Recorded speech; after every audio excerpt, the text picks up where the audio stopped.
Dear students, जैसा कि हम लोग पढ़ चुके हैं धातु रूप के 5 लकार में 4 लकार, लट लकार, लोट लकार, लिरिट लकार और विधिलिंग।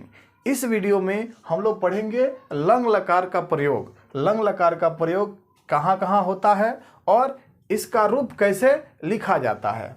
तो ध्यान दीजिए कि जब वाक्य के क्रिया का भूतकाल में होना जाना जाए तब उसमें लंग लकार का प्रयोग होता है। जब वाक्य के क्रिया का भूतकाल में होना जाना जाए तब उसमें हम लंग लकार का प्रयोग करेंगे।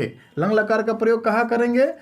तो जब वाक्य के क्रिया का भूतकाल में होना जाना जाए। जैसे तुमने पढ़ा, यहाँ पे जो पढ़ना क्रिया है वो बीते हुए समय में पूरा हो चुका है।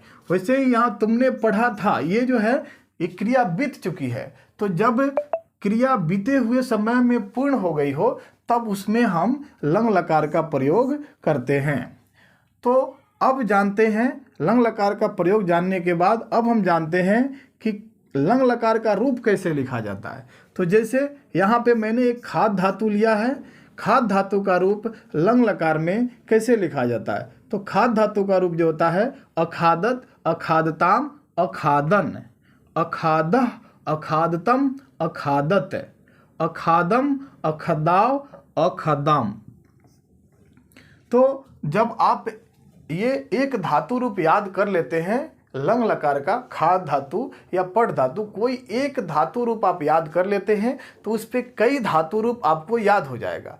जैसे इस पे अगर हम पठ धातु लिखे तो यहाँ दिया हुआ है अखादत तो हो जाएगा अपठत, यहाँ पे अखादताम तो अपठताम, यहाँ पे अखादन दिया है तो पठ में हो जाएगा अपठन, यहाँ पे अखादा तो अपठ, अखादतम तो अपठतम, अखादत तो अपठत, अखादम तो अपठम, अखादाव तो अपठाम पठाव, अखादाम तो अपठाम। इस प्रकार से आप कोई भी धातु रूप अहसत, अहस्ताम, अहसन, अहस, अहस्तम, अहसत, अहसम, अहसाव, अहसाम, इस प्रकार से कोई भी धातु रूप आप लिख सकते हैं।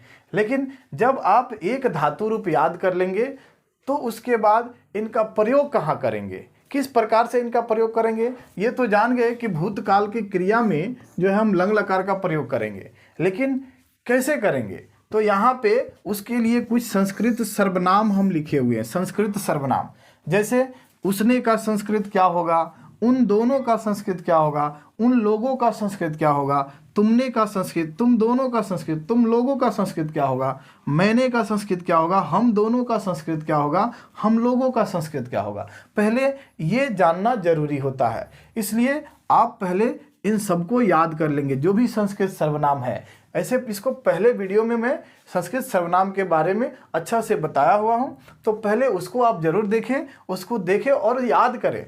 जब तक ये संस्कृत सर्वनाम याद नहीं होगा, कोई एक धातु रूप याद नहीं होगा, तब तक आप अनुवाद कैसे बना पाएंगे। इसलिए इन दोनों का अनुवाद में बहुत ही महत्व है, इसलिए आप इन दोनों को जरूर याद करें। और एक बार अगर याद कर लेते हैं तो आप कोई भी अनुवाद जो धातु रूप के प्रयोग से बन जाने वाला है वो आसानी से बना लेंगे। उसके बाद जो बचेगा बड़ा बड़ा वाक्य का अनुवाद बनाना, तो उसके लिए आप शब्द रूप का प्रयोग सीखेंगे। तो इसके बाद हम लोग एक एक करके सब सीखेंगे। तब तक आप कम से कम एक धातु रूप 5 लकार में याद कर लें। 5 लकार में अगर कोई एक धातु रूप याद कर लेते हैं तो उस पर कई धातु रूप आपको याद हो जाएगा। उसके बाद ये संस्कृत सर्वनाम याद कर लेते हैं तो इन संस्कृत सर्वनाम और धातु रूप का को जोड़कर जो है आप कई अनुवाद बना सकते हैं। जैसे एक एग्जाम्पल लिया हूँ मैंने कि तुमने पढ़ा या तुमने पढ़ा था। तो इस प्रकार के सेंटेंस में हम कैसे किस धातु का प्रयोग करेंगे? तो क्रिया बीत चुकी है तब तो हम उसमें लंग लकार का प्रयोग करेंगे ही, लेकिन प्रयोग करने के लिए किसके साथ कौन सा प्रयोग हुआ? यहाँ पे देखिए, यहाँ पे 3 वचन दिया गया धातु रूप में, एक वचन, द्विवचन, बहुवचन, और 3 पुरुष भी दिया गया, प्रथम पुरुष, मध्यम पुरुष, उत्तम पुरुष। उसी प्रकार संस्कृत सर्वनाम में भी आपको 3 वचन दिया गया, एक वचन, द्विवचन, बहुवचन, और पुरुष भी 3 दिया हुआ है, प्रथम पुरुष, मध्यम पुरुष और उत्तम पुरुष। तो ये 3 पुरुष दिया हुआ है, तो इसका कुछ ना कुछ तो मीनिंग जरूर होगा, तभी तो ये इसमें पुरुष में है तो इसमें भी पुरुष में है। तो आप इन दोनों को एक बार याद कर लेंगे, उसके बाद इनका प्रयोग। इसमें नियम क्या है? जब भी आप अनुवाद बनाएंगे तो आपको एक नियम जरूर याद रखना है कि कर्ता जिस पुरुष में होगा, जिस वचन में होगा, क्रिया भी उसी पुरुष और वचन का प्रयोग करेंगे। यानी कर्ता जिस पुरुष में होगा, क्रिया भी उसी पुरुष का होना चाहिए। कर्ता जिस वचन में होगा, क्रिया भी उसी वचन का होना चाहिए। तो वो आप तब पूरा कर पाएंगे, तब बना पाएंगे जब आपको ये पूरा याद होगा।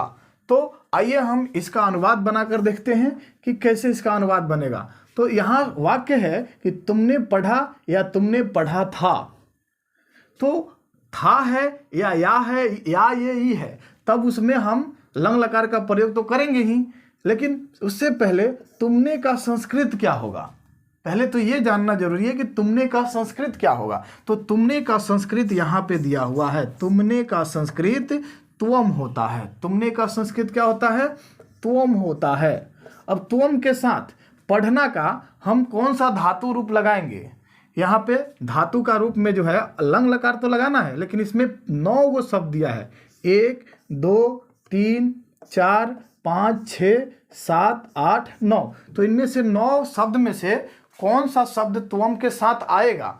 तो उसके लिए हम त्वम का जो ये कर्ता के रूप में आया है, तो हम इसका पुरुष और वचन जानेंगे। तो त्वम किस पुरुष में है, किस वचन में है? तो त्वम यहाँ पे त्वम जो है मध्यम पुरुष में है। ये वाला मध्यम पुरुष का लाइन है।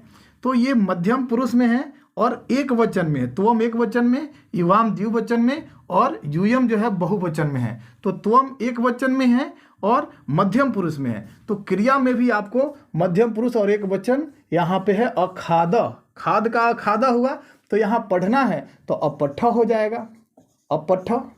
इसी प्रकार कुछ और एग्जाम्पल्स ले लेते हैं। जैसे हो जाएगा मैंने खाया, मैंने खाया। तो मैंने का संस्कृत क्या होगा? तो मैंने का संस्कृत यहाँ लिखे हैं अहम। अहम मीन्स मैं या मैंने, तो यहाँ पे हो जाएगा अहम। अहम मीन्स हो गया मैंने, अहम का संस्कृत मैंने हो गया। अब खाया का क्या होगा? तो खाद धातु का रूप लगाएंगे लंग लकार में, क्योंकि यहाँ पे क्रिया जो है भूतकाल में है, तो यहाँ पे लंग लकार का प्रयोग करेंगे। तो वो कैसे होगा? तो अहम के पुरुष और वचन के अनुसार। तो अहम यहाँ पे देखिए प्रथम उत्तम पुरुष में है, उत्तम पुरुष में है और एक वचन में है, एक वचन में है ये और उत्तम पुरुष में है। तो क्रिया में भी उत्तम पुरुष एक वचन क्या है? अखादम। तो यहाँ हो जाएगा अखादम, अखादम। मैंने खाया, अहम अखादम। उसी प्रकार है कि तुम दोनों ने खाया, तुम दोनों ने खाया। अब इसका संस्कृत क्या होगा? तो उसके लिए क्या होगा? सबसे पहले हम तुम दोनों का संस्कृत लिखेंगे। तो तुम दोनों का संस्कृत यहाँ लिखे हुए हैं। तुम दोनों का संस्कृत होता है युवाम। तो युवाम यहाँ पे लिख देंगे, युवाम। युवाम मीन्स तुम दोनों। अब हो गया खाया का क्या होगा? तो इसमें से होगा, कौन सा होगा? तो युवाम किस पुरुष और वचन में है? युवाम मध्यम पुरुष में है और द्विवचन में है। तो यहाँ भी मध्यम पुरुष और द्विवचन, यहाँ पे मध्यम पुरुष और द्विवचन में क्या है? अखादतम। तो यहाँ लिख देंगे अखादतम। तो इस प्रकार से आप किसी भी वाक्य का संस्कृत अनुवाद आसानी से कर सकते हैं।